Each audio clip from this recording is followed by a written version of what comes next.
ও ফটকে কাকা তুমি প্রেম করছো তো? ধুত বাড়া, কি বলিস রে তুই?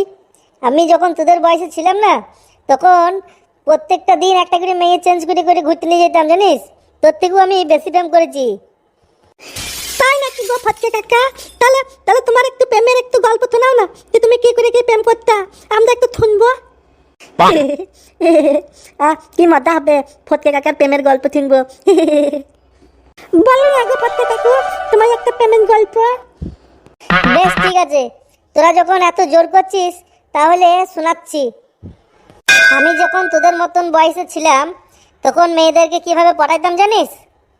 ধুই ভাইয়া, তুমি ভাইয়া এখন বললাই না, কি করে জানবো? যখন আমি স্কুলে যেতাম, তখন আমি মেয়েদেরকে ডাকতাম টিফিনের সময়, এই শোন শোন শোন। অনেক মেয়েকে দেখেছি, বুঝতে পারলি? তা কোনো মেয়ে আমার পানে তাকাইতো না ঠিক মতন, আর আমাকে অতটা গুরুত্ব দিত না, বুঝলি তো? তারপরে আমি দেখছি শালা এইভাবে তো আমি কোনো মেয়েকে পড়াইতে পারবো না। তারপরে আমি প্রত্যেকটা দিন বাড়ি থেকে 10 টাকা 20 টাকা করে টিফিনের জন্য নিতে লাগলাম, বুঝলি? তা ওই 10 টাকা করে নিয়ে এসে স্কুলে নিয়ে চলে আসতাম। তারপরে টিফিনের সময় দেখছি কত পেয়ারা বিক্রি করছে, বিলিতে কামডেঙ্গা এসব বিক্রি করছে, ঝালমুড়ি, আইসক্রিম। তা আমি কি করতাম, আইসক্রিম কিনতাম, দিয়ে মেয়েদের সামনে খেতাম, বুঝলি তো? যখন আমি আইসক্রিমটা চুষতে মেয়েদের কাছে যেতাম, তখন মেয়েরা আমার কাছ থেকে চলে যেত, ঠিক আছে? ওরা যত চলে যেত তত আমি আইসক্রিমটা নিয়ে আবার মুখে চুষতে ওদের পেছনে পেছনে যেতাম। কারণ কেন যেতাম জানিস? কারণ ওদেরও মুখ দিয়ে জল চলে আসতো আইসক্রিম খাবো বলে। তখন কি করবে, ওদের কাছে তো পয়সা নেই, আর আমি তো প্রতিদিন 20 টাকা 10 টাকা 20 টাকা প্রতিদিন বাবা মায়ের কাছে নিয়ে আসি, ধর আমার কাছে পয়সা ছিল। এবার দেখি যখন জিভে জল চলে এসছে, কি করবে, আইসক্রিম না খেলে তো থাকতে পারছে না। তখন আমি যে আইসক্রিমটা আমি খেয়েছিলাম, সেই আইসক্রিমটা ওই মেয়েটাকে দিয়ে দিই, বুঝলি তো? তারপর আমি আবার একটা নতুন আইসক্রিম নিয়ে খেতে লাগি, দিয়ে ওইভাবেই এইরকম 1 দিন 2 দিন 3 দিন করতে করতে তখন মেয়েটাকে ঠিক লাইনে নিয়ে চলে আসি। তারপরে একদিন আমাকে জিজ্ঞাসা করলো যে, ফটকে তুমি তো আমাকে প্রত্যেকটা দিনই আইসক্রিম খাওয়াও, আমি তো তোমাকে কিছু খাওয়াইতে পারি না, তাহলে আমি কি করব? আমার তো পয়সা নেই। তখন আমি একটা মিষ্টি হাসি দিয়ে মেয়েটাকে বললাম, আরে সুন্দরী, তোমাকে কিছু আমাকে খাওয়াইতে হবে না, বুঝলে? বাস তুমি আমাকে মাঝের মধ্যে একটা করে মিষ্টি হাসি দিও, তাইলেই আমি তোমার জন্য একদম পুরো খুশি। তারপরে কিছুদিন যেতে যেতে তারপরে মেয়েটা আমাকে জিজ্ঞাসা করছে, বলছে, ফটকে তুমি কি আমাকে ভালোবাসো? আমি বলছি, না তো, তোমাকে কেন আমি ভালোবাসতে যাব? মেয়েটা বলছে, জি না, তুমি আমাকে ভালোবাসো। সত্যি কথা বলো দেখি, আমার চোখের দিকে চোখ রেখে বলো দেখি যে তুমি আমাকে ভালোবাসো। তখন আমি আর কি বলবো, তখন সত্যি কথাটা মুখ থেকে বেরিয়ে গেল। তখন আমি বলে দিলাম, হ্যাঁ আমি তোমাকে খুব ভালোবাসি, তোমাকে ছাড়া আমি বাঁচবো না, তোমাকে মনে মনে আমি অনেক ভালোবেসে ফেলেছি। তখন আমাকে মেয়েটা বলে, ফটকে আই লাভ ইউ। আর আমিও তখন ওই মেয়েটাকে বললাম, আই লাভ ইউ সুন্দরী, আই লাভ ইউ টু। তারপরে তারপরে কি হলো গো? তারপরে কি হলো গো কাকু? তারপরে মেয়েটি ক্লাসরুমে একদিন কেউ ছিল না, বুঝলি?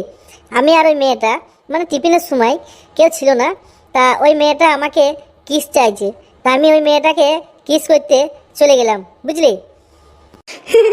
ভাইয়া কিট করা থিম তো লেতেতে কি মজা দিয়ে হবে, তাড়াতাড়ি বলো কাকু বলো। আস্তে আস্তে মেয়েটার দিকে এগিয়ে গেলাম। তারপরে আস্তে করে মেয়েটাকে জড়িয়ে ধরলাম, বুঝলি? তখন আমার গাটা কি শিরশির করছে যে শালা কোনোদিন আমি কোনো মেয়েকে কিস করি নাই, আর প্রথমবার গেছি মেয়েটাকে কিস করার জন্য। আর ওই হালকা ঠোঁট লাল গোলাপি কালারের একটা মানে লিপস্টিক পরে এসেছিল, আরে শালা সেই দেখতে লাগছে যে আস্তে আস্তে আস্তে আস্তে যেই কিস করতে যাব, আর শালা ম্যাডাম চলে এসছে, যে যাই তোরা এখানে কি করছিস রে? তখন আমরা বললাম যে না ম্যাডাম, আমরা কিছু করিনি তো, আমরা এমনি টিফিনে থালা নিতে এসেছি, বুঝলেন তো? আর মেয়েটা তখন ভাইরে কি ভয় পাওয়ার পেয়ে গিয়েছে, থতা করে কাঁপছে এক কোণের মধ্যে গিয়ে। তারপরে ম্যাডাম চলে যাওয়াতে তারপরে আমি মেয়েটাকে জিজ্ঞাসা করলাম, কি হলো, তুমি কি ভয় পেয়ে গেছো? ও মেয়েটা আমাকে আস্তে করে বললো যে না গো, আমি ভয় পাইনি, আমি এমনি ম্যাডাম এসছে বলে একটু অভিনয় করছিলাম। তা আমি আর একবার জিজ্ঞাসা করলাম, হ্যাঁ গো তুমি কি ভয় পেয়েছো?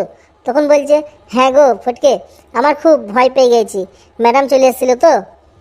ধুত ভাইয়া, আমি মনে করলাম ভাইয়া কিসটা কইবে, কি একটা মজা হবে। ধুত ভাইয়া, ম্যাডাম ভাইয়া এখন ফাঁকে তুলে দিতে। তারপরে কি হলো গো কাকু? তারপরে ওই মেয়েটা আমাকে বলছে ফটকে, আমাদের স্কুলের মধ্যে কিছু করা যাবে না বুঝলে, সালা যখনই একটা কিছু করতে যাচ্ছি কেউ না কেউ ঠিক চলে আসছে। তখন আমি ওকে বললাম, হ্যাঁ তুমি একদম ঠিকই বলেছো, আমাদের স্কুলের মধ্যে কিছু করা যাবে না। তাহলে কি করা যায় বলো তো, একটা উপায় তো বের করতে হবে। তখন আমাকে ওই মেয়েটা বলছে, তুমি এক কাজ করো, আমাদের যখন ছুটি হয়ে যাবে তখন এই নদীর ধার দিয়ে একটু ঘুরতে আসবে, ঠিক আছে? আমাকে টাইমটা বলে দিল, ওই বিকেলে 5টা 5:30টার দিকে চলে আসবে একটু নদীর ধার দিয়ে, আমি ওই জায়গাতেই থাকবো। তখন আমি মেয়েটাকে জিজ্ঞাসা করলাম, কেন গো নদীর ধারে কেন, তুমি কি একা আসতে পারবে ওখানে?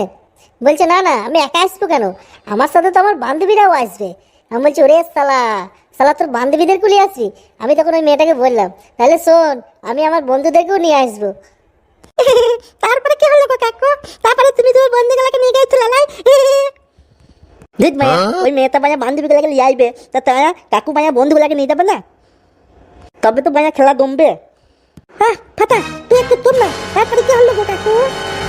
তারপরে আমি ওকে জিজ্ঞাসা করলাম, কেন তুমি কি একা আসতে পারবে না? তা ও আমাকে বললো যে না গো, আমি তো মেয়ে মানুষ, আমি একা একা অত দূর আসতে পারবো না বুঝলে, ওই জন্য আমার বান্ধবীরা থাকলে আমার মা বাবা আমাকে সন্দেহ করবে না। আমি তখন ওকে বললাম, বেশ ঠিক আছে, আমার কোনো অসুবিধা নেই, তুমি ঠিক 5টার দিকে কিংবা 5:30টার দিকে চলে আসবে, তোমার আগে থেকেই আমি ওখানে অপেক্ষা করতে লাগবো, ঠিক আছে? তখন মেয়েটা বললো, বেশ ঠিক আছে, তুমি যেন চলে এসো, ঠিক আছে, আমি তোমার অপেক্ষায় থাকবো। আমি বললাম, বেশ ঠিক আছে। তারপর আমাদের স্কুলে ছুটি হয়ে গেল। তারপরে দেখছি বাড়ি গেলাম, বাড়ি গিয়ে ব্যাগ ট্যাগ রাখলাম। তারপরে দেখছি ঠিক 4টে বাজছে বুঝলি। তখন আমি বেরিয়ে চলে গেলাম। বেরিয়ে যাওয়ার পর বাঁধের ধারে বসে আছি যে কখন আসবে অনেকক্ষণ ধরে বসে আছি, ঠিক আছে? তারপরে দেখছি মহারানী 4-5টা বান্ধবীকে নিয়ে আসছে। আরে সালা, তখন আমার সেই লাগছে, আর এত সুন্দর সাজগোজ করে আসছে, আমার মনে হচ্ছে আরে সালা আজকে বোধহয় খেলা জমে যাবে এখানে। সাথে করে নিয়ে আসছে অতটা বান্ধবী। আরে সালা আমি তো দেখে অবাক, আমার সালা মনে মনে ভয়ও লাগছে যে এত মেয়ের সামনে আমি কি করে ওর সাথে কথা বলবো, কিভাবে প্রপোজ করবো, কিভাবে কি করব। তারপরে আমি একটু চিন্তা ভাবনা করলাম যে না, আমারও তো বন্ধুরা আছে, তাদেরকেও ডেকে নিই। ওদেরকে ডেকে নিয়ে আসলাম, ডেকে নিয়ে এসে ওর বান্ধবীদের সাথে আলাপ পরিচয় করে দিলাম, ওরা এমনি কথা বলছে। আর আমরা একটু সাইডে গেলাম, সাইডে যাওয়ার পর একটু ভালো মন্দ একটু গল্প টল্প করলাম, একটু জড়িয়ে ধরলাম।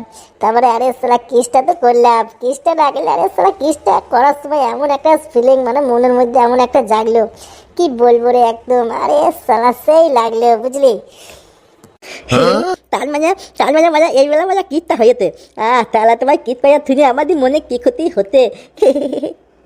চুপ পাইও না, তুমি অত চিন্তা করতে কেন, আমি আছি তো, আমি ঠিক কিট পাইবো তোমাকে, ঠিক আছে? এখন পুরো গল্পটা আমাকে শুনতে দাও, কিভাবে কি কইয়েছিল, তবে তো আমরা থাইভাবে কইবো। হ্যাঁ ভাইয়া, ঠিক বলে তো। এই কাকা, তুমি তাড়াতাড়ি গল্পটা বলো তো ভাইয়া, আর ধরতে হইতো না, আমি তোমার মতন করবো। তারপরে আমরা দুজনাই অনেকক্ষণ ধরে সময় কাটালাম, এমনভাবে মানে যে সময়টা কেটে গেল নিজেরা বুঝতেই পারলাম না। যে দেখছি সন্ধ্যে লাগবো হয়ে গেছে, কীভাবে যে মানে টাইমটা কেটে গেল ঠিক বুঝতে পারলাম না।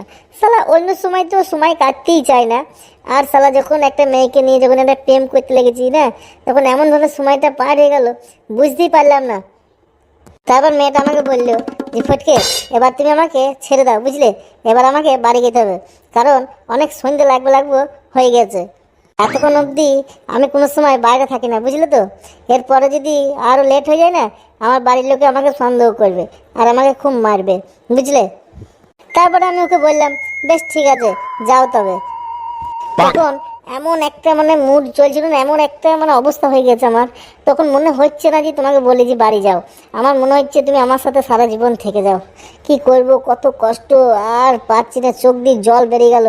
তারপরেও আমি ওকে বললাম, বেশ ঠিক আছে তুমি যাও, কালকে তুমি স্কুলে আসবে তো, আমার সাথে দেখা করবে তো?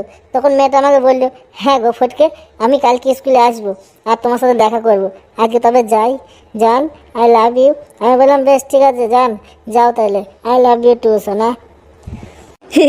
খুব মজার গল্প গো কাকু, খুব মজার গল্প, আমার খুব ভালো লেগেছে। তারপরে কি হলো গো কাকু? হ্যাঁ কাকু, খুব সুন্দর গল্প, তুমি খুব সুন্দর প্রেম করেছো। তারপরে কি হলো বলো না গো কাকু, বলো। আজকে আর বলতে ভালো লাগছে না বুঝলি, আবার কালকে বলবো, ঠিক আছে? আজকের মতন এখানেই থাক, এইখান থেকে নাই কালকে বলবো, ওকে। ওকে কাকু। ঠিক আছে, কালকে আমি পুরো গল্পটা শুনবো।